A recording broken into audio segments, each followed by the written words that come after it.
উত্তরাখণ্ডের রাজধানী দেরাদুন তার প্রাকৃতিক সৌন্দর্য এবং মনোরম আবহাওয়ার জন্য পরিচিত। এখানকার বাসমতি চাল এবং মিষ্টি লিচু জগৎ বিখ্যাত। এছাড়া দেরাদুনকে ভারতের স্কুল ক্যাপিটাল বলা হয়। এখানে রয়েছে ভারতীয় সেনাবাহিনীর প্রশিক্ষণ কেন্দ্র, বন গবেষণা কেন্দ্র ইত্যাদি। এছাড়া এখানে সাইট সিনের জন্য রয়েছে রবার্টস কেভ বা গুচ্ছ পানি, এছাড়া সহস্রধারা। হ্যালো বন্ধুরা, আমি অরিন্দম, আপনাদের ট্রাভেল ফ্রেন্ড। চলে এলাম আবারও একটি নতুন ভিডিও নিয়ে। আগের পর্বে আপনারা দিল্লি থেকে কিভাবে দেরাদুন এসেছিলাম সেটা দেখেছিলেন। এই পর্বে আমি আপনাদের দেখাচ্ছি কিভাবে দেরাদুন থেকে আমরা মুসৌরি গেলাম এবং রাস্তায় কি কি সাইট সিন স্পট দেখলাম। দেরাদুন থেকে হিল স্টেশন মুসৌরি 30 থেকে 35 কিলোমিটার দূরে অবস্থিত। শহরটি গঙ্গা এবং যমুনা দুই পবিত্র নদীর মাঝখানে অবস্থিত। অসাধারণ সুন্দর এই গুচ্ছ পানি অর্থাৎ রবার্টস কেভ।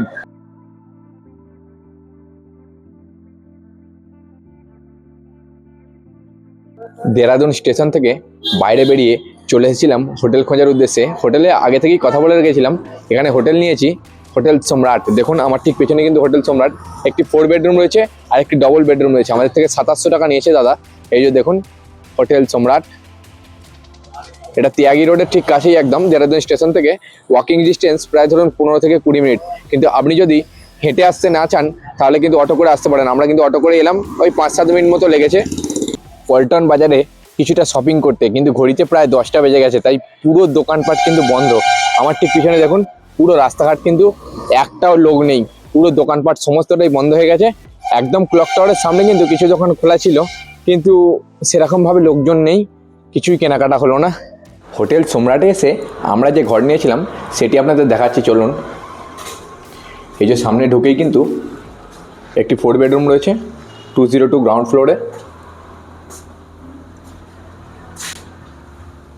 ওই যে ওদিকে একটি ডবল বেড আর এদিকে আরও একটি ডবল বেড, প্যানেলিং করা রয়েছে। এদিকে টিভি ছিল, ওয়ার্ড্রব, এসি ছিল, যদিও এসির প্রয়োজন পড়েনি।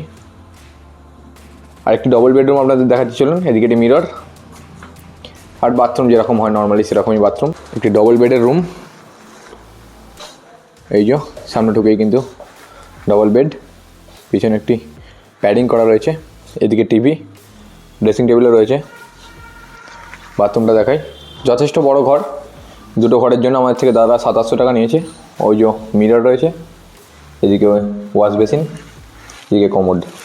ঘড়িতে টাইম 11টা বেজে 10 মিনিট। আমরা এখন চেক আউট করে নিচ্ছি হোটেল সম্রাট থেকে। এখন আমরা রওনা দেব মুসৌরির উদ্দেশ্যে।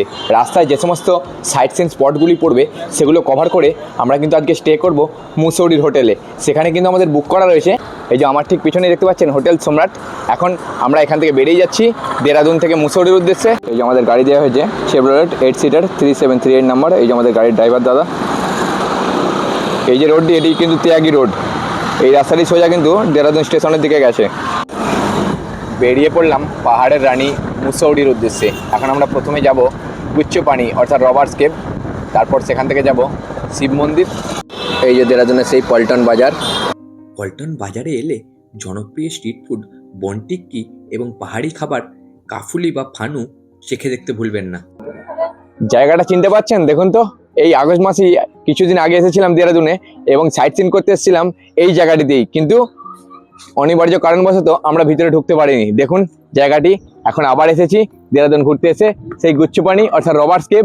চলুন ভিতরে দেখাচ্ছি আপনাদের কত টাকা টিকিট রয়েছে। ভিতরে প্রবেশ করব। টিকিট কাউন্টার রয়েছে এখানে, দেখুন পার পার্সন 35 টাকা টিকিট রয়েছে। অনলি ক্যাশ, কিন্তু এখানে শুধুমাত্র ক্যাশই কিন্তু লাগবে, অনলাইন কোনো রকম পেমেন্ট কিন্তু হবে না। দেখুন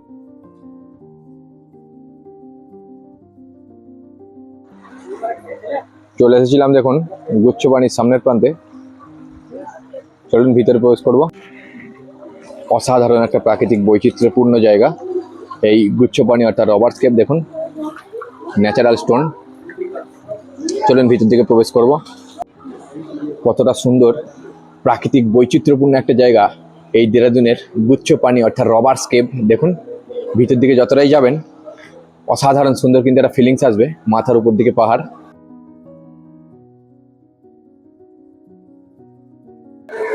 এই রবার্টস কেভ হলো মূলত একটি হিমালয়ের পাদদেশে অবস্থিত প্রাকৃতিক গুহা, যার ভেতর দিয়ে একটি স্বচ্ছ জলধারা প্রবাহিত হয়।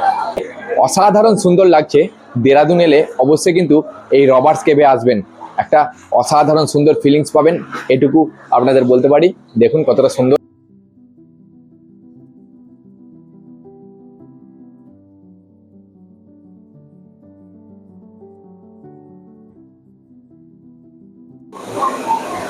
এখানে কিন্তু ঝর্ণাটি শেষ হয়েছে এবং জলের ধারা এখান থেকে কিন্তু প্রবাহিত হচ্ছে। দেখুন অসাধারণ সুন্দর এই প্রাকৃতিক দৃশ্য।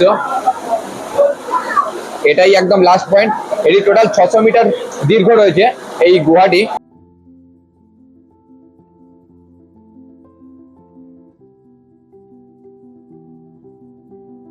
দেরাদুন এলে রবার্টস কেভ কিন্তু আপনাকে আসতেই হবে। অসাধারণ সুন্দর একটি জায়গা, আমার চোখে দেখা।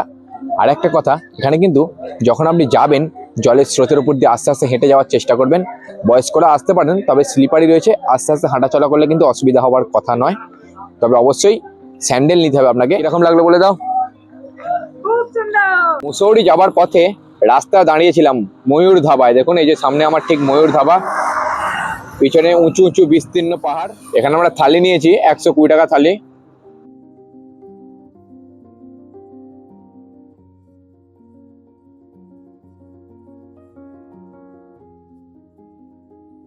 ময়ূর ধাবা থেকে খাবার খাওয়া শেষ করেই আমরা চলে এসেছিলাম আজকে দ্বিতীয় সাইট সিন স্পট। সেটি ছিল প্রকাশেশ্বর মহাদেব মন্দির। ভিতরে কিন্তু অনেক ধরনের প্রসাদ বিতরণ করা হচ্ছে এবং প্রচুর ঘন্টা বাঁধা রয়েছে। অবশ্যই মহাদেবের মাথায় জল ঢালবেন। সামনে ঢুকেই মহাদেবের একটি লিঙ্গ রয়েছে। মুসৌরি যাবার পথেই রাস্তায় পড়েছিল প্রকাশেশ্বর মহাদেব মন্দির, তাই এখানে দাঁড়িয়ে আমরা দর্শন করলাম বাবা মহাদেবের। ভিতরে কিন্তু প্রসাদ দেওয়া হচ্ছে, চা এবং ফুল। সেই প্রসাদ কিন্তু অবশ্যই গেলে গ্রহণ করবেন। জুতো বাইরে খোলার জন্য জায়গা করা রয়েছে। প্রকাশেশ্বর মহাদেব মন্দির ঘুরে চলে এসেছিলাম ভাট্টা ফলের সামনে। দেখুন এই ভাট্টা ফলের টিকিট রয়েছে, রোপওয়ে করে নিচে নামতে হয়। আপনি যদি নিচে না নামতে চান উপর থেকে ছবি তুলতে পারেন, আর যদি রোপওয়েতে যেতে চান তাহলে কত টাকার টিকিট আপনাদের দেখাচ্ছি, চলুন।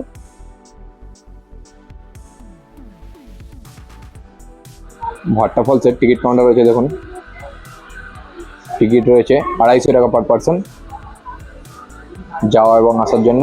এই যে টিকিট কাউন্টার, 12 জনের ক্যাপাসিটি রয়েছে। 3 বছরের নিচে বাচ্চাদের কিন্তু ফ্রি রয়েছে। রোপওয়ে টু ভাট্টা ফল, এই যে রোপওয়ে রয়েছে।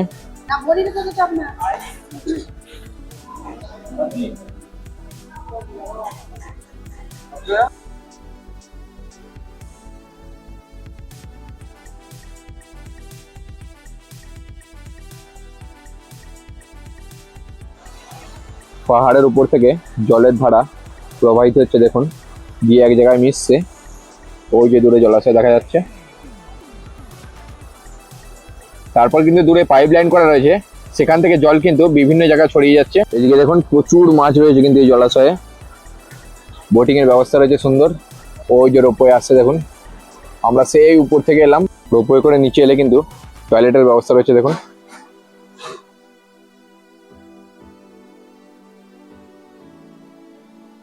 এদিকে একটি ক্যাফে রয়েছে, ট্রাভেলার্স ক্যাফে।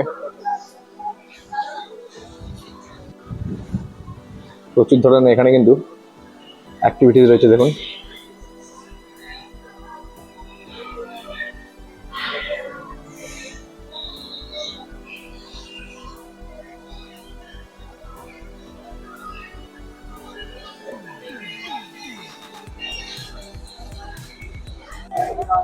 দেখুন প্রচুর ধরনের কিন্তু অ্যাডভেঞ্চারাস অ্যাক্টিভিটিস রয়েছে এখানে। দেখুন প্রাইস লিস্ট দেওয়া রয়েছে।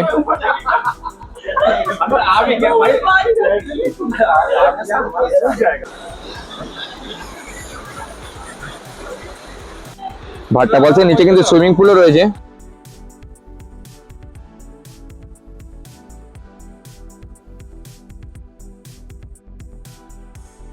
এখানে 30 মিনিট সুইমিং করার জন্য 150 টাকা চার্জ রয়েছে।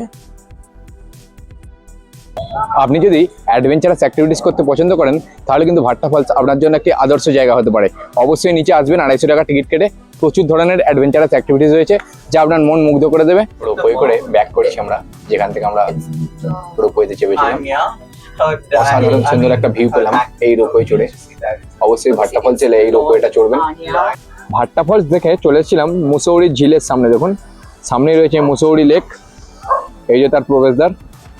30 টাকা টিকিট রয়েছে মুসৌরি লেকের। চলো নিচে যাচ্ছি, টিকিট নেবো। এলাম মুসৌরি লেকের সামনে। দেখুন কৃত্রিমভাবে বানানো, অর্থাৎ একটি আর্টিফিশিয়াল লেক এই মুসৌরি লেক। ঝর্ণা বয়ে চলেছে, ওদিকে প্রচুর দোকানপাট রয়েছে। সিঁড়ি দিয়ে অনেকটা কিন্তু নিচের দিকে নামতে হবে এই মুসৌরি ঝিলে আসতে গেলে। লেকের পাশে কিন্তু দেখুন প্রচুর ধরনের গেমস রয়েছে, বাস্কেটবলের গেম রয়েছে এখানে দেখুন, এদিকে টেডি ক্যাচার গেম রয়েছে, জ্যাকপট 1000-এর গেম রয়েছে এদিকে। তো বন্ধুরা, আজকের এই পর্বটি আপনাদের কীরকম লাগলো? যদি ভালো লেগে থাকে একটি লাইক করবেন, কমেন্ট করবেন এবং চ্যানেলটি সাবস্ক্রাইব করে দিয়ে বেল আইকনটি বাজাতে ভুলবেন না কিন্তু। আমি অরিন্দম, আপনাদের ট্রাভেল ফ্রেন্ড, ভারতবর্ষের বিভিন্ন প্রান্তে ঘুরে বেড়াচ্ছি এবং তার ভিডিও করে এই চ্যানেলে দিচ্ছি। যদি আপনি ভ্রমণ পিপাসু হয়ে থাকেন, সঙ্গে থাকুন, একসাথে ভারত দর্শন করব।